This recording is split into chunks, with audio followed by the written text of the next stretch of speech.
नमस्कार। आकाशवाणी जयपुर अजमेर से प्रस्तुत हैं प्रादेशिक समाचार।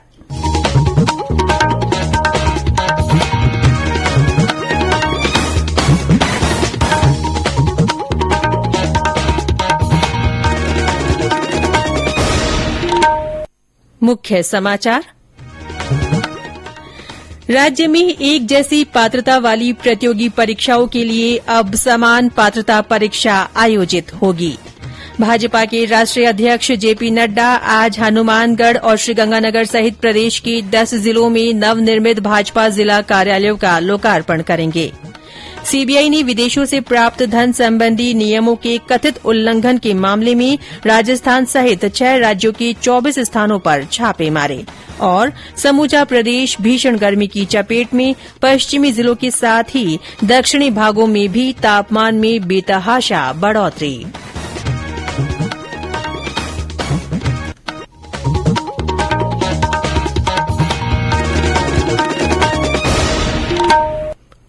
समाचारों के साथ मैं रितिका गुप्ता। और अब समाचार विस्तार से। राज्य में एक जैसी पात्रता वाली प्रतियोगी परीक्षाओं के लिए अब समान पात्रता परीक्षा आयोजित की जाएगी। इसके लिए राजस्थान अधीनस्थ और मंत्रालयिक सेवा समान पात्रता परीक्षा नियम 2022 बनाया जाएगा। राज्य मंत्रिमंडल और मंत्रिपरिषद की कल मुख्यमंत्री अशोक गहलोत की अध्यक्षता में हुई बैठक में ये फैसला किया गया। बैठक में पुरानी पेंशन योजना के क्रियान्वयन के लिए नियमों में आवश्यक संशोधन को भी मंजूरी दी गई। सरकार के निर्णय से 1 जनवरी 2004 और उसके बाद नियुक्त हुए सरकारी कर्मचारी अपनी सेवानिवृत्ति पर पेंशन परिलाभों के पात्र होंगे।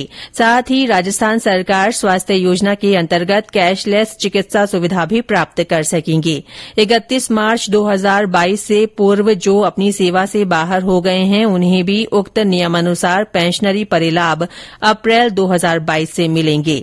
बैठक में भविष्य में होने वाली सीधी भर्तियों में साक्षात्कार का प्रावधान हटाने और कुछ पदों पर साक्षात्कार का भारांक अधिकतम 10% निर्धारित करने तथा पैरालंपिक खेलों में पदक विजेताओं को निःशुल्क कृषि भूमि आवंटन कराने जैसे महत्वपूर्ण निर्णय लिए गए। बैठक में 2000 मेगावाट सोलर पार्क और 150 पावर प्रोजेक्ट के लिए भूमि आवंटन का निर्णय भी लिया गया।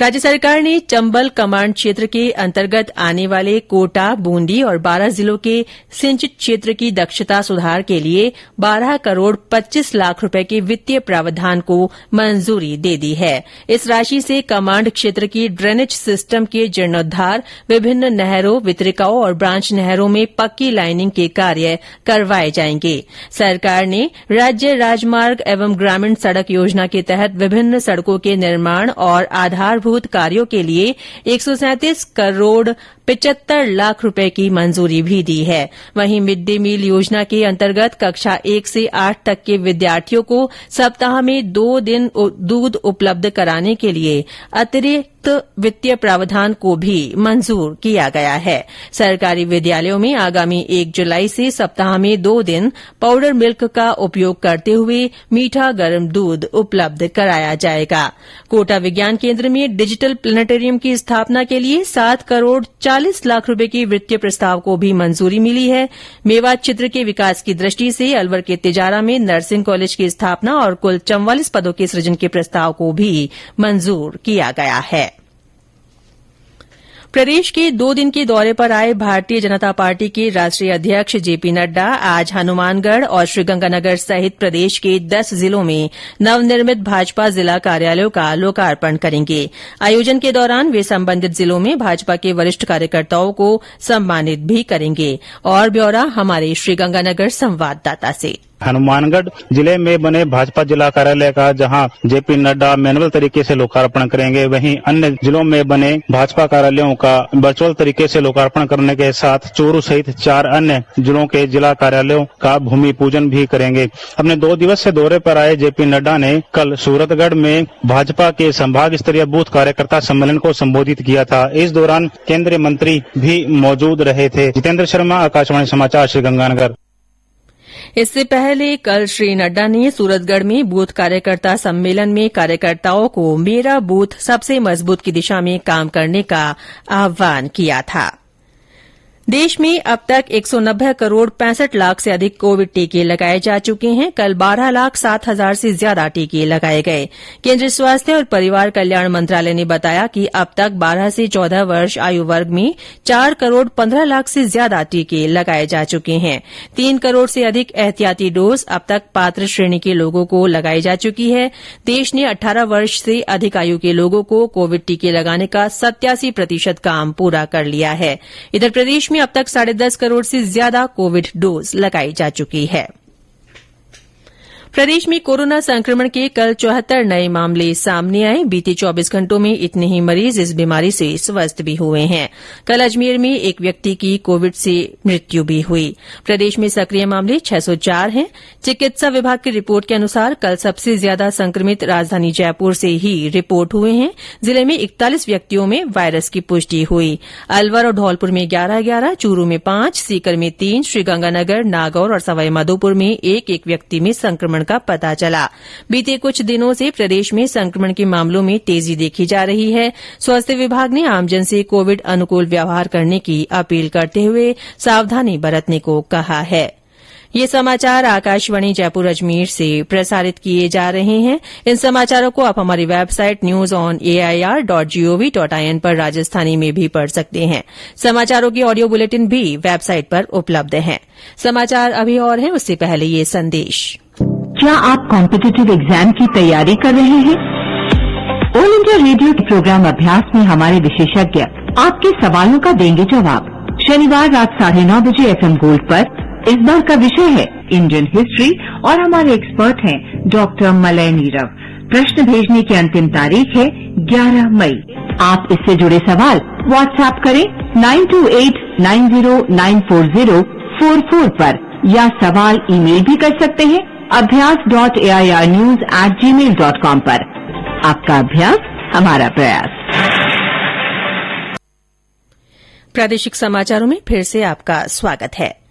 केंद्रीय अन्वेषण ब्यूरो ने कल राजस्थान सहित 6 राज्यों के 24 स्थानों पर छापे मारे। इस दौरान विदेशों से प्राप्त धन संबंधी नियमों के कथित उल्लंघन के मामले में गैर सरकारी संगठनों के प्रतिनिधियों, उनकी बिचौलियों और गृह मंत्रालय के कर्मचारियों के यहां कार्रवाई की गई। राजस्थान के अलावा दिल्ली, चेन्नई, हैदराबाद, कोयम्बटूर और मैसूर के कुछ स्थानों पर छापे मारे गए। सीबीआई ने बताया कि छापेमारी से 2 करोड़ रुपए मूल्य के हवाला लेन देन का पता चला है। ये पाया गया कि गृह मंत्रालय के कई कर्मचारियों, गैर संगठनों के प्रतिनिधियों और बिचौलियों ने विदेशी अंशदान विनियमन अधिनियम का उल्लंघन करते हुए बाहर से मिले दान के सिलसिले में पैसों का लेन देन किया। जांच एजेंसी ने अब तक इस मामले में 6 लोगों को गिरफ्तार किया है। सिरोही जिले में आबू रोड के पास केवरली में आज सुबह एक कार और ट्रक की टक्कर में 4 लोगों की मृत्यु हो गई और 2 अन्य घायल हो गए। पुलिस ने बताया कि दुर्घटना के शिकार लोग मंदिर में दर्शन कर पाली लौट रहे थे। मामले की जांच की जा रही है। दौसा जिले के नामुलाव गांव में एक शादी समारोह के दौरान विषाक्त भोजन करने से 100 से अधिक व्यक्ति बीमार पड़ गए। सूचना मिलने पर दौसा कलेक्टर और पुलिस अधीक्षक सहित कई वरिष्ठ अधिकारियों ने जिला अस्पताल का दौरा कर मरीजों का हाल जाना। एक साथ बड़ी संख्या में मरीज आने के बाद इमरजेंसी यूनिट में जगह कम पड़ गई। अस्पताल प्रशासन ने तत्परता से दूसरी यूनिट को आपातकालीन इकाई में बदलकर इलाज की व्यवस्था की। समूचा प्रदेश इन दिनों भीषण गर्मी के दौर से गुजर रहा है। अरसे बाद पश्चिमी जिलों के साथ ही दक्षिणी भागों में भी तापमान में बेतहाशा बढ़ोतरी दर्ज की जा रही है। मौसम विभाग के अनुसार कल एक बार फिर बांसवाड़ा में 47 डिग्री सेल्सियस से ऊपर तापमान दर्ज किया गया। जिले में पड़ रही भीषण गर्मी से आम जनजीवन बुरी तरह प्रभावित हुआ है। बाड़मेर और जालोर में भी दिन का तापमान 46 डिग्री सेल्सियस के ऊपर दर्ज किया गया। इसके अलावा 9 और शहरों में अधिकतम तापमान 45 डिग्री सेल्सियस के ऊपर रहा। विभाग ने अगले 2 दिनों के लिए भीषण गर्मी और उमस का येलो और ऑरेंज अलर्ट जारी किया है। और अंत में मुख्य समाचार एक बार फिर। राज्य में एक जैसी पात्रता वाली प्रतियोगी परीक्षाओं के लिए अब समान पात्रता परीक्षा आयोजित होगी। भाजपा के राष्ट्रीय अध्यक्ष जेपी नड्डा आज हनुमानगढ़ और श्रीगंगानगर सहित प्रदेश के 10 जिलों में नवनिर्मित भाजपा जिला कार्यालयों का लोकार्पण करेंगे। सीबीआई ने विदेशों से प्राप्त धन संबंधी नियमों के कथित उल्लंघन के मामले में राजस्थान सहित 6 राज्यों के 24 स्थानों पर छापे मारे हैं। और समूचा प्रदेश भीषण गर्मी की चपेट में है। पश्चिमी जिलों के साथ ही दक्षिणी भागों में भी तापमान में बेतहाशा बढ़ोतरी दर्ज की जा रही है। इसी के साथ प्रादेशिक समाचार बुलेटिन समाप्त हुआ। नमस्कार।